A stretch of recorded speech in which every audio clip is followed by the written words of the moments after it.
आज चाईबासा में भारतीय जनता पार्टी के द्वारा बूथ स्तरीय कार्यक्रम सम्मेलन का आयोजन किया गया। कार्यक्रम के दौरान कांग्रेस पार्टी के हजारों कार्यकर्ताओं ने भाजपा प्रदेश अध्यक्ष बाबूलाल मरांडी की उपस्थिति में भारतीय जनता पार्टी की सदस्यता ग्रहण की। इस अवसर पर चाईबासा से पार्टी की सांसद प्रत्याशी गीता कोड़ा, प्रदेश महामंत्री प्रदीप वर्मा सहित कई पदाधिकारीगण मौजूद रहे। कार्यक्रम को संबोधित करते हुए बीजेपी प्रदेश अध्यक्ष बाबूलाल मरांडी ने भाजपा की उपलब्धियों को गिनवाया और कहा कि आप इतिहास पलटकर देख लीजिए, भारतीय जनता पार्टी ने ही झारखंड में विकास किया है। यदि यहाँ के निवासियों एवं मूलवासियों का किसी ने सम्मान किया है तो वो भारतीय जनता पार्टी है। सिंह का जमाना हो चाहे शिबू सोरेन हो, सब लोगों का यही हश्र हुआ। अलग झारखंड राज नहीं बना। अलग झारखंड राज किसने बनाया? भारतीय जनता पार्टी ने कहा था कि आप हमारी सरकार केंद्र में बना दीजिए तो हम अलग झारखंड राज बनाएंगे। आप याद करिए 1998 और 99 में भारतीय जनता पार्टी एनडीए गठबंधन की सरकार केंद्र में बनी। अटल बिहारी वाजपेयी जी इस देश के प्रधानमंत्री बने और 15 नवंबर 2000 को अलग झारखंड राज बना। अगर यहाँ के लोगों की मांग और यहाँ के लोगों का किसी ने सम्मान किया तो इस देश के प्रधानमंत्री उस समय अटल बिहारी वाजपेयी जी ने किया, भारतीय जनता पार्टी ने किया। और इसलिए मैं आज आप सब लोगों से यही कहने के लिए आया हूँ कि आज जो इस राज्य में हम बैठे हुए हैं, झारखंड राज्य में आज है, तो ये अगर किसी का देन है तो भारतीय जनता पार्टी के नेताओं का देन है, अटल बिहारी वाजपेयी जी का देन है, एनडीए सरकार की देन है। और इसलिए भारतीय जनता पार्टी का यह हक बनता है कि हम सब लोग गांव में जाएंगे और एक एक लोगों को बताएंगे अगर इस राज्य को किसी ने बनाया है तो भारतीय जनता पार्टी ने बनाया है। यहाँ के आदिवासी, यहाँ के मूलवासी, यहाँ के रहने वाले लोगों का किसी ने कोई सम्मान दिया है तो भारतीय जनता पार्टी ने किया है।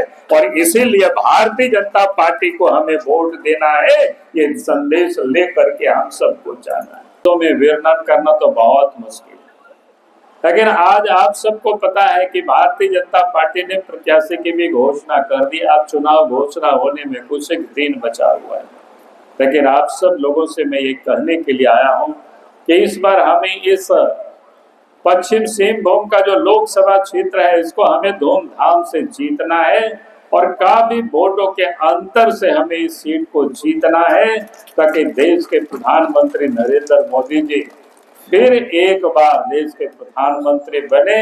उसमें से आपके सिंहभूम क्षेत्र का भी योगदान हो, यहाँ से भी कमल खिले, इसकी हम सब लोगों को मेहनत करना है, सबको प्रयास करना है। तो हम 2-3 बातें मैं आप सबके बीच में रखूंगा। एक तो यहाँ बूथ स्तर से हमारे कार्यकर्ता आप सब यहाँ उपस्थित है।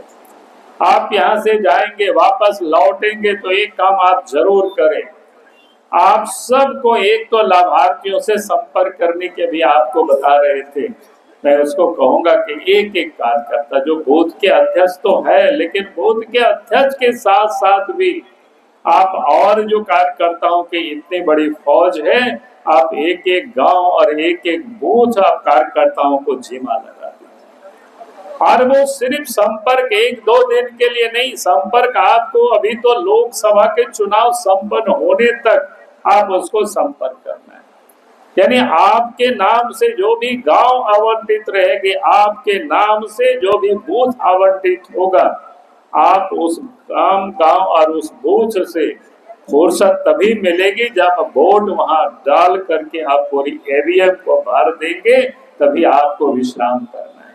यही मैं आप सब लोगों से निवेदन कर रहा हूँ, यही मैं अपील कर रहा हूँ, तभी हम सब लोग धूमधाम से जीतेंगे। तो इसलिए मैं आप सभी कार्यकर्ता भाई और बहनों से मैं आप सब से यही निवेदन कर रहा हूँ, आप यहाँ से जाकर के कलम कॉपी ले करके आप बैठ जाइए और एक एक कार्यकर्ताओं की सूची बना करके कौन कार्यकर्ता को बूथ में अध्यक्ष तो है ही आप सब, उसके अतिरिक्त भी जो अपने कार्यकर्ता है उन सभी कार्यकर्ताओं को ये काम देना कि एक एक व्यक्ति के नाम से एक एक गांव आवंटित कर दीजिए, टोला आवंटित कर दीजिए, बूथ आवंटित कर दीजिए। और उस टोला में, उस मोहल्लों में जितने भी परिवार होते हैं, सबसे उनका सुबह शाम संपर्क होना चाहिए। और तब तक ये संपर्क करना जब तक ये चुनाव समाप्त नहीं हो जाता है। चुनाव समाप्त होगा तो थोड़े दिन विश्राम लेना होगा और इसके बाद फिर से विधानसभा के चुनाव में भी लड़ना।